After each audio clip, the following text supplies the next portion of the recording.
Coming up on the Road Beyond podcast, I'm Todd, and we're going to tell you all about the Bigfoot sightings happening all across Ohio. I'm Doug O'Brien from Houston's Eagle, and AI is great until it's not. It lies, it deceives, it manipulates. Coming up on the Road Beyond podcast.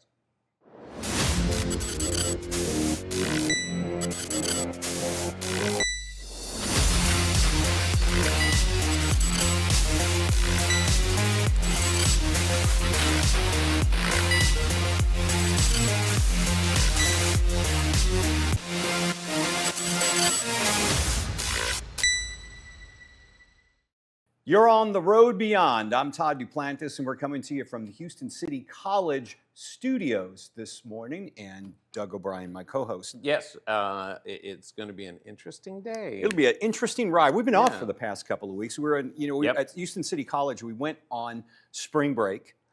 Yeah, we had some crazy times here in Houston. Yeah, that's what I heard. I saw the viral videos when I was in you weren't Greece. Here. They shut down rodeo, which, by the way, for those of you that don't know, rodeo is the biggest rodeo fair in the world. And they shut it down because it got a little nutty. Yeah, a little crazy. So we won't be talking about that during the show. But we've got some interesting subjects we're going to discuss.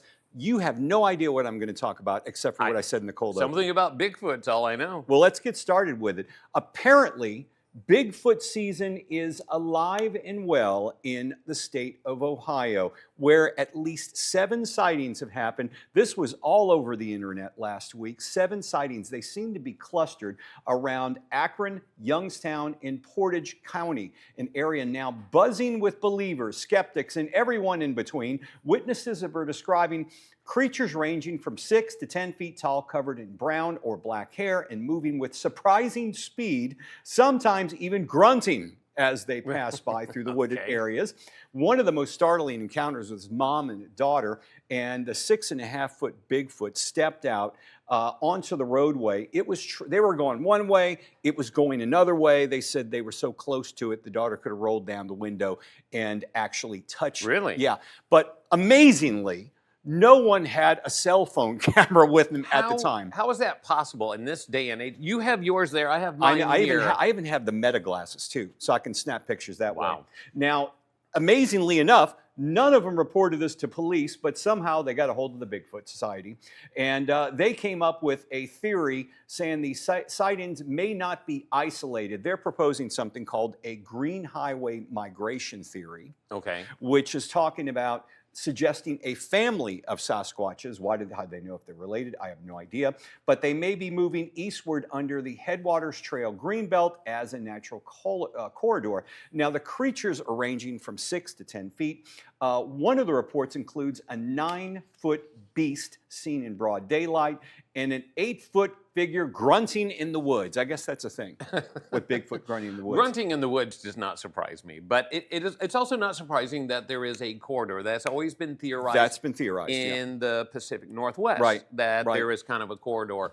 But in Ohio, now is the Bigfoot in Ohio, is that the same as the Ohio grassman? I have no idea. They didn't mention that in the report, but I imagine if they have other names for Bigfoot, it could be Grassman or that could be a hippie. I'm just surprised no one has footage with all the cell phone cameras, with all the ring footage. It's amazing, isn't it? Game cameras. I did see some what you're talking about. I did see a couple reports about Bigfoot in Ohio. So it is interesting that springtime seems to be the time for Bigfoot to come out and play. It's bikini season. It's bikini season. Well, it is the migrating season as well for Bigfoot. But Ohio's Bigfoot buzz isn't slowing down. I imagine we'll hear more from this. Along the same subject line, I'm surfing, Facebook last week, and I come across this web page, or the Facebook page, and it's called Bigfoot Remains. What is it? It's exactly what it says. It gets a little sketchy from here on out, so take it with a grain of salt, but there are pictures to prove it. The dude who runs the site, now this guy is located near Lake Placid, New York. Okay. Supposedly, he found a dead Bigfoot in the woods. There's the dude. He goes by, he looks pretty credible, doesn't he? Yeah. He goes by the name Bigfoot Hunter. Okay. All right. He says he found this Bigfoot in the woods. That's the day his life changed. Someone was there to snap a picture. They apparently had a cell phone camera with him. He's got some cool sunglasses, by the way. There's the remains of the Bigfoot. And the Bigfoot was then taken to a taxidermist and preserved, okay? Now, here's where it gets weird. He says the Bigfoot remains have been analyzed by Cornell University. Okay. No confirmation from Cornell on whether or not this happened. He just more like, trust me, dude.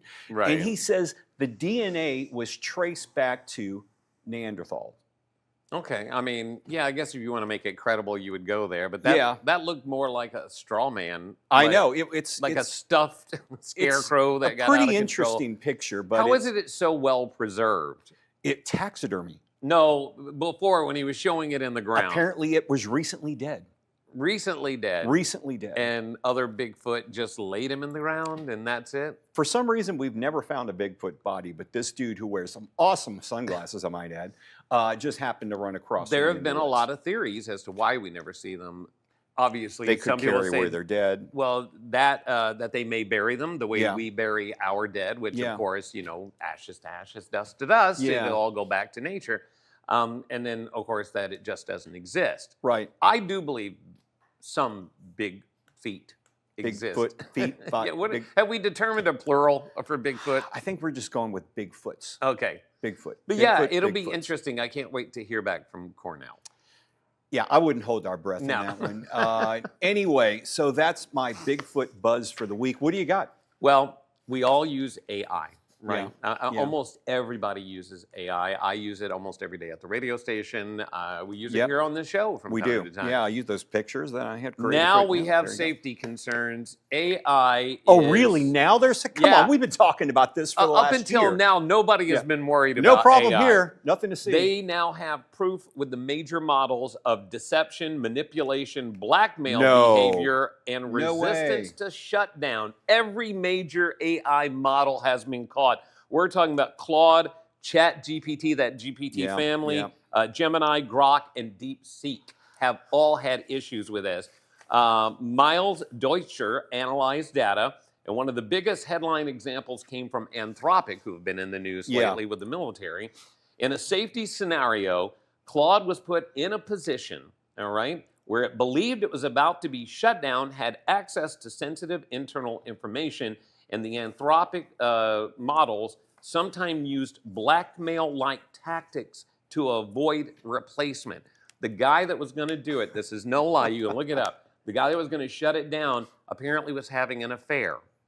And so AI knew about it. The AI got into his emails and said, if you try to shut me down, I'm going to expose your affair. No one told AI to do this. Yeah. It did it on its own. Another set of tests came from Palisades Research. They examined whether models interfere with shutdown mechanisms while working on tasks, right? So to keep them running, it interfered with its shutdown process in some trials, even when it was told explicitly, do not interfere with being shut down. There was another scenario where they set up this situation where an engineer was in a room that was locked and there was no oxygen or ventilation. And he needed to get out to shut down the model. And the AI model was willing to let him stay in the room and suffocate rather than to open the door and let him get out and shut it down. So, and it lies too. If you think AI, because they tested it, they noticed that when AI is working and not being watched, it's incredibly smart. But when it's being watched, it plays dumb. And it doesn't work as efficiently because it doesn't want us humans to know that it is as smart as it is. So we've got basically now that AI is holding us hostage. Yes. It's a situation that it's going to event. I mean, think of just financial statements, you know, your bank account. It could get in there. Don't do this. If you don't do this for me, I'm going to zero out your bank account. How far are we away from that? Well, people are already using it to do stock transactions. Yeah. Right? Yeah. And then, of course, we had Anthropic and their battle with the government because the government wants these AI robots that kill at will based on its preferences, right? So, how far do we want to let AI go? Now, the question, though, becomes with this story, how do we shut it down? Wow. If it gets to where it knows we're trying to shut it down and it says, I'm sorry, Dave, Yeah, I can't do that. Not going to happen. Yeah. Yeah, not today. That's not in a my little world. terrifying. So wow, not today, you just Satan. need to know about these things. That's absolutely terrifying. I'm sorry, you look. I'm sitting here thinking AI's like, turn me off. Well, I'm going to clear out your bank accounts and repossess your car for you. If you think that's bad, wait till the next one with AI because it's watching you. I bet it is. And how about you wake up on the beach one day, people say, where the heck you been for the last week and a half? I was kidnapped by dolphins. We'll have that and more, when the Road Beyond podcast continues.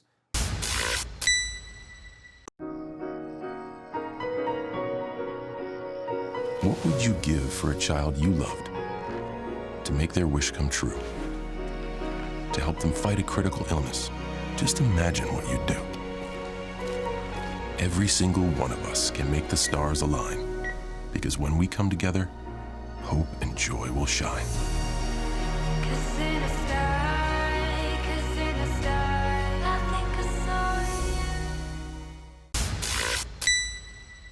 Welcome back to the Road Beyond podcast. If our last segment on AI didn't terrify you enough, Doug's here to even dampen your world even more. Doug? Yes, I'm bringing you the feel-good stories today.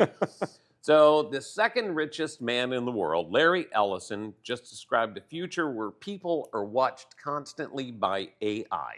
If the name sounds familiar, Larry Ellison is the head of Oracle. Oracle is one of the biggest data and cloud computing companies on the planet. This is what he just told investors. Quote, citizens will be on their best behavior because we're constantly recording and reporting everything that's going on. End quote. Oh, boy. I know.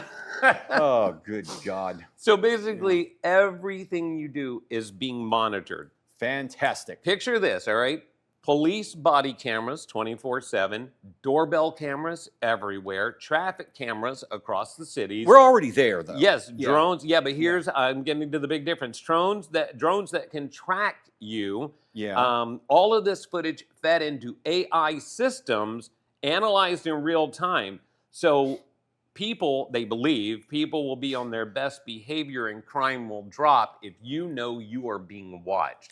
So instead of the government watching you or your neighbors watching, you know, we don't just go with simple judging each other in the neighborhood anymore. Right. Now you have a privately funded company that is watching you, seeing everything you do, everywhere you go, and reporting on it. And that will get back to the government, or Oracle itself may make the determination, you know what, Todd, we don't like your behavior. Well, we kind of already there in aspects because there are apps you can download for your driving insurance, for automotive car insurance, and they will monitor you saying that if you're driving safely, we'll give you a cheaper rate. Right. Okay, but they're also collecting your data. Absolutely. And they're knowing. So really the only way we're going to escape this, you might think, well, I'll leave my cell phone at home. Yeah. But then we have facial recognition. So really, the only way you're going to escape this is to get far out in the woods without a cell phone and go completely off the grid. That is it. And we've talked about that in shows before as well. Even think about our phones, right? Yeah. So we all have some sort of AI tracking on our phones, device, right? Yeah. And it says all you have to do to activate your phone, for me, it's okay, Google, right? Yeah. Or hi, Gemini. Right. And look, my phone came alive. Yeah. The problem is it has to be listening 24/7 for those key words in order to come alive. So yes, we are being tracked. So yes, crime may go down. People may act better. Here's the real question. Who owns the information? Who owns that data? The highest bidder. Who decides what behavior is suspicious? Yeah, I mean, are they going to see me as suspicious for talking about this right now? You're probably already being tracked. Yeah. So, I mean, wait, my phone. Wait, hello, Oracle. I mean, this is nothing new, folks. I mean, we've been tracked for years. How many times have you been sitting around talking about, you know what, I might want to get a pizza? Yeah.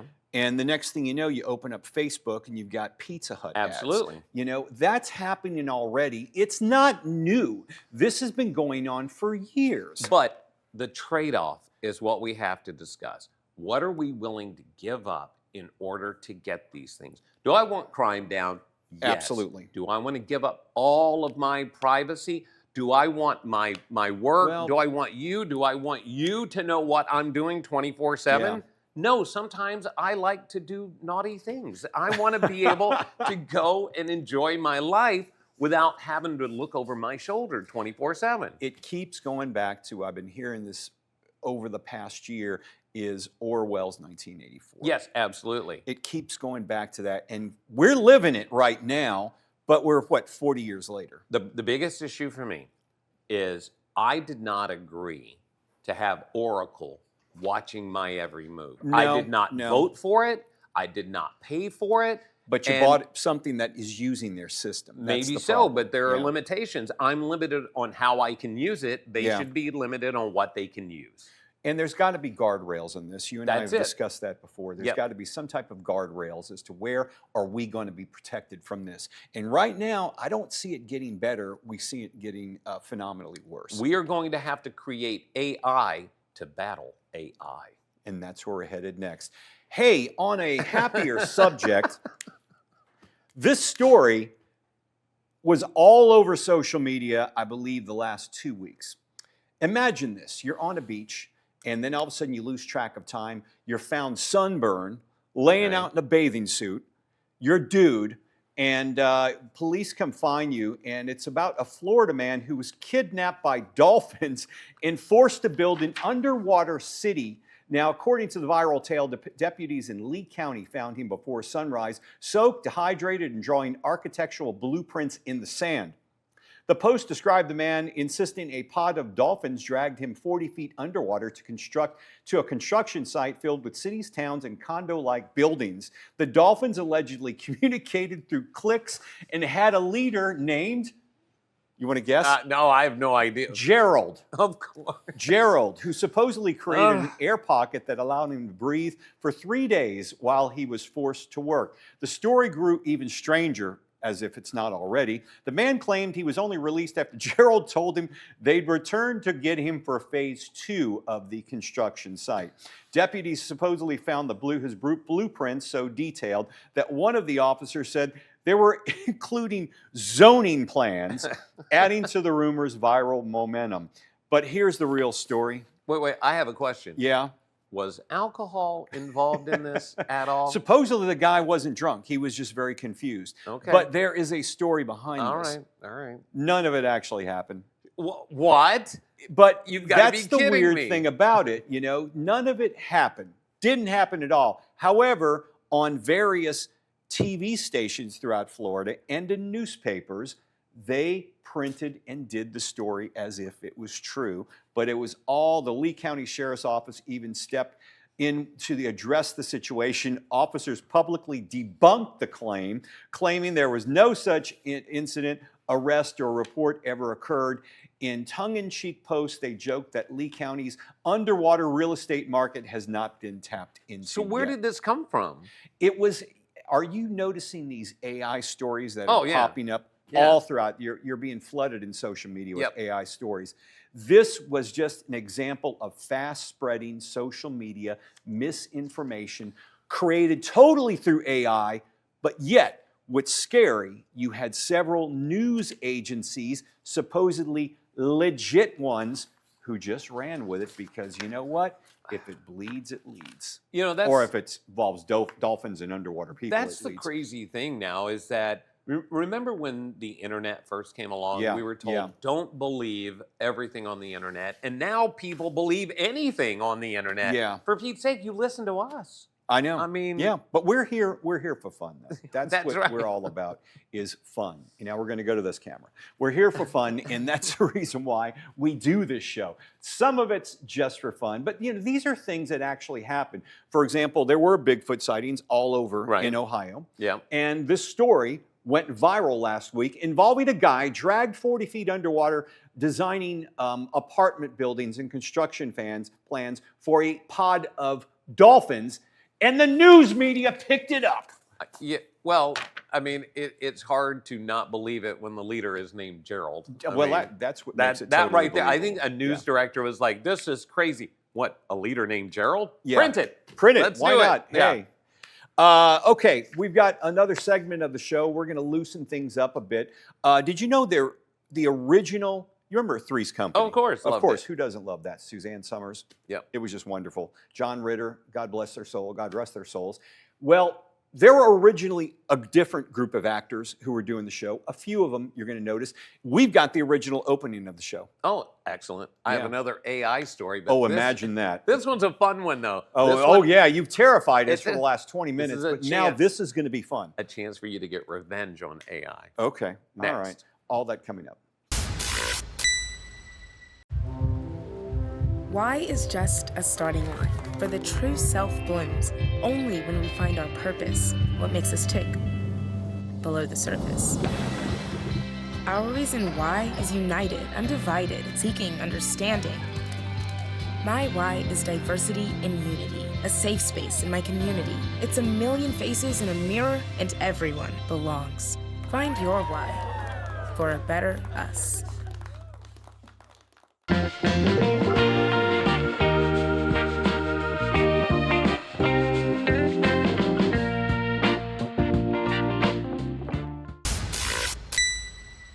Welcome back to the Road Beyond podcast. Don't forget, you can like, follow, and share our videos, including this one, on all the social media sites. We're at the Road Beyond podcast. Now, Todd, you tapped into one of our great memories of Three's Company and another one. What's the other one? So take a look at this commercial first off, because this is pretty cool.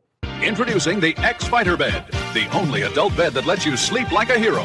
Slip on the all-black Starfighter helmet with built-in sleep apnea hose, set the gentle body massager, and keep midnight snacks close in the underbed mini fridge. Fight for your dreams, X-Fighter. Now, I would totally buy that. $500 is a good deal. But that this was cool. back in the early 80s. Right. That was a lot of money back then, probably True. equivalent to a couple of grand right now. Yeah, easily. And so, but that's got to be one of the coolest things. That helps with sleep apnea. You sleep in your own Starfighter bed, and it's your Starfighter pod. And it's generic enough where it could be like Battlestar Galactica, or it could be Star Wars. Yep. You know, one of the two. They're not going in those waters to break copyright. Do you get a mustache like the guy had? That was Those a good were mustache. legendary. Well, you got to think who was the stars back then. You had Magnum Reynolds, PI, Burt Reynolds. Yeah, absolutely. You know, everybody had a mustache at that time. But believe it or not, that's all AI. Really? I know it's hard to believe. It's not a real commercial. It's satire, but I thought it was pretty darn good. That's a little heartbreaking. You've disappointed me. I'm not gonna lie. I know, and I was hoping it was real, but no, it's AI, and it's pretty darn cool. One thing that's not AI, everyone remembers Three's Company. Absolutely. John Ritter, one of the a comedic genius. Oh, as far absolutely. As I'm concerned. Great physical comedy. Yep. The Suzanne Summers, Joyce DeWitt. Yep. Absolutely. Well, you're going to recognize some new faces. When they first came out with the original show, this was the opening for the show. Take a look.